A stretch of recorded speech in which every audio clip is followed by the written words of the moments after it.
know what it is yet? I think it's a replacement cell phone. I never found it. Did you ever find my cell phone? I had it with me. I was about to give it to you. I took it. I flushed it down the toilet. That's where we poop. When we were in that hotel room in Paris. So that's why the bidet wasn't working. I keep replaying that moment over and over again in my head. You knew how excited I was to use a bidet for the first time in my life. There are parallel universes out there where this didn't happen. Tell that to my dirty butthole. This is so stupid. So irrational. Why am I so hell-bent on getting you back? You fucking hate Pixar movies, for crying out loud. You know I don't hate Pixar movies. Coco's just not as good as the other ones. Yes, it is. No, it's not. Yes, it is. No, it's not. No, it's not. I don't know anything anymore.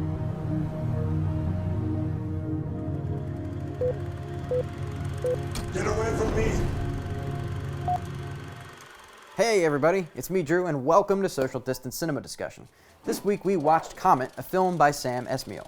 The knee-jerk reaction for romance movies is for us to have felt better by the end of it than we did at the beginning, which is not the case for Comet. Over the years, studios have figured out that after experiencing miscommunications and emotional hardships for an extended period of time, our brain craves closure. That's why romance films in particular hinge on happy endings. Films for most people are just a form of escapism, or a fantasy. And so general audiences eat that happily ever after shit up. Of course, there's always the argument that happily ever after is just a product of Hollywood and gives people an unrealistic expectation of what real-life romance is like. While I think I agree with that, people also crave a sense of similarity in their art. To connect with people on a deeper level, you really need a sense of realism in your film.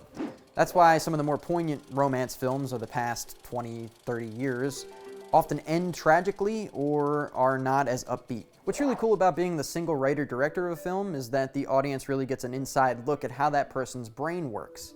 Comet's ideas and themes really match Sam Esmail's directing style. If you've seen some of his other work, like Mr. Robot, you'll notice that he really likes to position his actors on the edge of the frame. It was so bad at one point that I thought the image might have been cropped in. In filmmaking, this technique is often used to show the isolation of the characters and the world that they inhabit. It clearly works for Del because he's a narcissist, which we'll get into later, but the technique is also used in scenes when the couple is together. In the rare situations where they're enjoying each other's company, the world fades away. Our attention becomes fixated on a very small portion of the screen, and it's as if the world around them doesn't exist. The technique takes on a different meaning when the couple is at each other's throats. Narcissistic relationships can leave both the victim and the abuser feeling alone. The non-existent world, which was once romantic, has instead turned frightening as the characters stay helplessly stuck in their situation. Within this technique, age-old filmmaking rules still apply. In two shots or dialogues, one character stays on one side of the frame, the other character stays on the other side of the frame. These rules are pretty dead set, but it's really cool to see directors that innovate on framing and still keep these really archaic rules in mind. The character work in this movie is also fairly well done. You can point to issues like the heavy use of expositional dialogue, but the fact of the matter is, for romantic films, that sort of thing is much more forgivable. In real-life relationships, some of the most fun you'll have is explaining who you are to the other person and listening to the other person explain themselves. I have no science to back that up. Fight me. First, take notice of how pretty much the entire film is played out between Justin Long and Emmy Rossum, which is no small feat for an actor and a film of this length. When you hone in on the writing a little bit more, you notice that we learn a great deal about Del through his actions, which is a luxury that's denied to us for Kimberly. Everything we learn about her is either quickly sidelined by Del.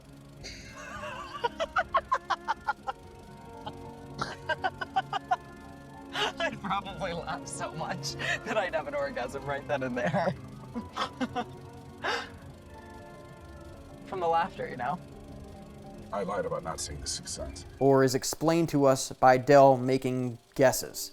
God, you are a little crazy. You have terrible taste in men because you're superficial. You're fooling yourself in the hopes of finding something redeemable. It's because of love. That's your blind spot. You gotta give up on that. He's so arrogant that he even thinks he's right when speaking about topics that he has no experience in. My parents have been together for 32 years, and they are happily in love. No, they're not. Yes, they are. No, they're not. They haven't divorced by now. Probably means they've just surrendered to the fact that being apart is much better than being together. You know, the lesser of two evils. Trust me, it's like an emotional holocaust between your parents right now.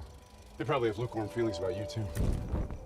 A narcissist can say things with such conviction that they can convince other people that they are the ranking authority on things. That sounds like this guy I know that makes YouTube videos about movies. This in itself can be considered a form of abuse, and it's prevalent throughout the movie. Believing herself to be intellectually inferior to Dell, Kimberly takes a lot of his viewpoints on as fact. His grandiosity becomes her reality. I love the contrast from the beginning of the film where she just takes what he's saying in, and the end of the film where she finally calls him out on his bullshit. And I know you want me back, too. That's why I'm here. That's what you've been wanting to say to me this whole time. Del, What? I'm pregnant. Morning sickness has been keeping me up. I just really love Roxette. And I dress this way not to announce to the world anything. That scene also ties in with the overarching theme of the film, which is beneficial change after shitty relationships. There's too many examples of this to point out, so I'm gonna do one, and you're gonna take it. When they're getting to know each other, Dell describes himself as... See, I'm a 5 minutes from now person. And Kimberly is described as... You're a now person. Later on, the opposite is true. Kimberly is worried about moving from train car to train car, and Dell just wants her to live in the moment. The film itself is extremely meta. There's scenes where they talk like they know they're in a movie. Are we gonna chase you now? That's a little on the nose, don't you think? It must mean something. It must mean that maybe the bird was commenting on our situation. And of course, there's Kimberly's observation about time-based art. Movies, music, plays, it's all time-based art. And you have to see it from beginning to end. You're restrained to that timeline. Then there's paintings. You see what you want to see when you want to see it. In essence, what she says is sort of the thesis of the whole film. Can there be a movie that isn't based directly on time, with a beginning, a middle, and an end? I really do think that film and psychology are linked in some way. That's why there's so many movies featuring characters with, for better or for worse, mental disorders. The big one in Comet is narcissistic personality disorder, or NPD. In the beginning of the film, Dell admits to a stranger that he fired his therapist for diagnosing him with NPD. I just fired my therapist. She was such an idiot, though. She diagnosed me with narcissistic personality disorder. Canning your therapist for diagnosing you as a narcissist is exactly what a narcissist would do. Narcissism is characterized by these traits: a lack of empathy, a grandiose sense of self-importance, intimidation, demeaning or bullying behavior, and arrogant or snobby attitudes. There's tons of characters in film and TV that display narcissistic tendencies, but it's not often explored in romantic relationships. For the same reason it's detrimental to society to have an overabundance of happy endings in film, it's equally beneficial to society to show a relationship that's characterized by narcissistic abuse.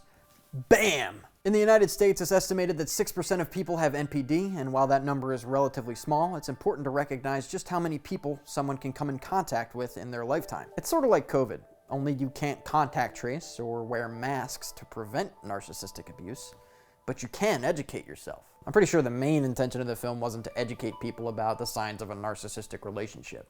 But since Sam Esmail is a good director, what we're left with is a film that actually gives us some pretty realistic indicators that you're in a narcissistic relationship. So, this section of the video is for if you feel like you're going insane in your relationship, or if you're single, for future reference to make sure you're not in a relationship like this. We'll start off with love bombing. A narcissist will often start the relationship off showering you with affection. The entire meteor shower sequence is really telling. Dell says grandiose things like, Yeah, I'm probably gonna fall in love with you. and But I can tell you're not like the others. Yeah, you're not phony like them. Also, I didn't say you were hot, I said you're beautiful. next, picking on you or bad jokes. A narcissist feeds on your insecurity. That's cute. You have an eating problem? What are you saying anyway? You know, you say so a lot. It's really annoying. So, Knowing they have the power to affect emotional states makes them feel in control. Third, gaslighting. I did a whole video describing gaslighting way back when, so you can go check that out if you want a thorough, in-depth analysis. Basically, it's lying to someone about reality and making them question their own sanity. The most egregious case of this happens at the hotel room in Paris. Hey, wow, why don't I call it? Why are you acting like that? You know what? You're actually starting to freak me out. There's nothing going on. Oh, well, it's about time you're freaked. Okay, I hate always feeling like the freak in this relationship. Kimberly, let's not do this. This is paranoia. Rather than just come out with an exciting surprise, he opted to call her paranoid. Given the state of their relationship and all the lies Dell tells throughout the film, this probably was a common occurrence. The reason doesn't matter, dudes. If you're ever in this situation, just fucking pull the ring out. What are you doing? I did cherry pick a few from the article that can be found below, just because if I started pointing them all out, then I'd be here all day. So, go ahead and check out the article, and if you find anything worth mentioning, put it down below in the comments. And while you're down there, give me a like and a subscribe. Initially, I didn't like Comet, but part of the fun of doing this clubs is that I have to watch a film again just to write something down. I think this film really needed a deep dive. The more you think about it, and the more I wrote about it, the more I realized that it was just, there's a lot there. The argument could be made that it tackles too many ideas with spurious connections at best, and that results in an unfocused narrative, and I won't fault people for that. What I will say is that after watching it again, I definitely give it a solid 12 out of 15 lobsters. That was a long one. Thanks for sticking it out. If you made it this far, comment the word chair, LOL, below, and anyone that didn't make it this far will think they missed out on an inside joke. F them. Keep an eye out on social media and Discord for this week's movie. If you have a movie you'd like to recommend, let me know in the comment section, the Discord, or the movie list that can be found in the Discord. And as always, stay safe, stay healthy, and hopefully I'll see you next week.